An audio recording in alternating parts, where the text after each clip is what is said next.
Emil Durkheim is the philosopher who can best help us to understand why capitalism makes us richer and yet frequently more miserable. He was born in 1858 in the little French town of Épinal near the German border.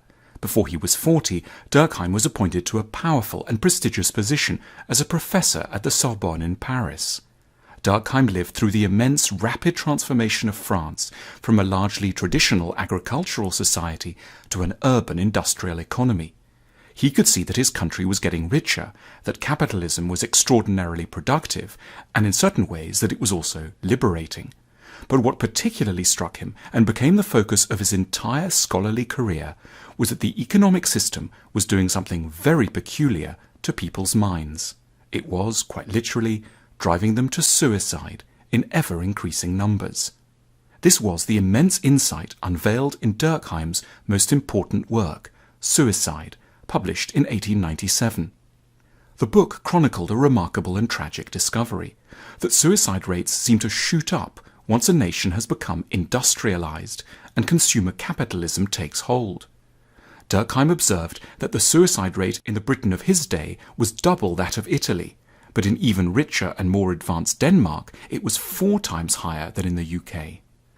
Durkheim's focus on suicide was intended to shed light on a more general level of unhappiness and despair in society. Suicide was the horrific tip of the iceberg of mental distress created by modern capitalism. Across his career, Durkheim tried to explain why people had become so unhappy in modern societies, and he isolated 5 crucial factors. In traditional societies, people's identities are closely tied to belonging to a clan or a class. Few choices are involved. A person might be a baker, a Lutheran, or married to their second cousin without ever having made any self-conscious decisions for themselves. They can just step into a place created for them by their family and the existing fabric of society. But under modern capitalism, it's the individual that now begins to choose everything: what job to take, what religion to follow, who to marry, and where to belong.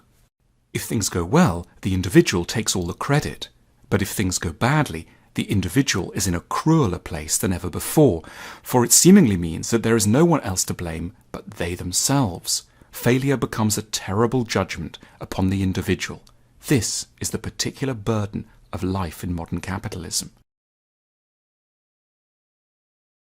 Capitalism raises hopes. Everyone with effort can become the boss. Advertising stokes ambition by showing us limitless luxury that we could, if we play our cards right, secure very soon. The opportunities are said to be enormous, but so too are the possibilities for disappointment. In modern capitalism, envy grows rife. It's easy to become deeply dissatisfied with one's lot, not because it's objectively awful, but because of tormenting thoughts about all that is almost but not quite within reach. The cheery, boosterish side of capitalism attracted Durkheim's particular annoyance. In his view, modern societies struggle to admit that life just is often quite painful and sad. Our tendencies to grief and sorrow are made to look like signs of failure, rather than, as should be the case, a fair response to the arduous facts of the human condition.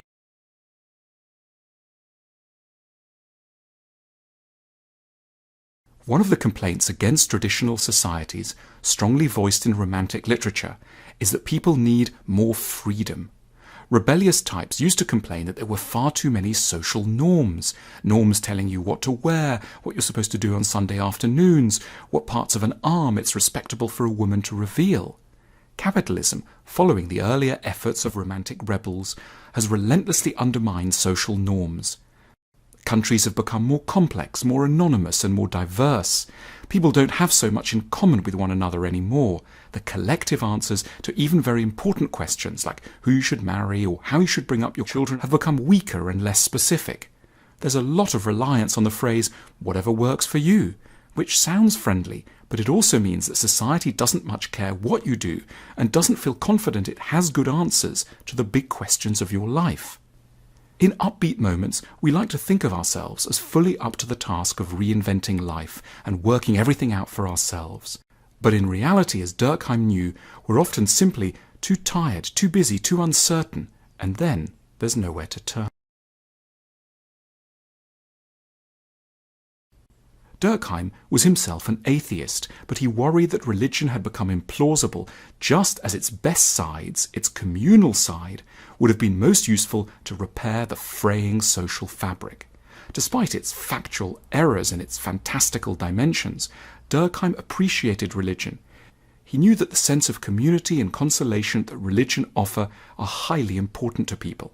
Capitalism has, as yet, offered nothing to replace this with. Science certainly doesn't offer the same opportunities for powerful, shared experiences. The periodic table might well possess a transcendent beauty and be a marvel of intellectual elegance, but it can't draw a society together around it.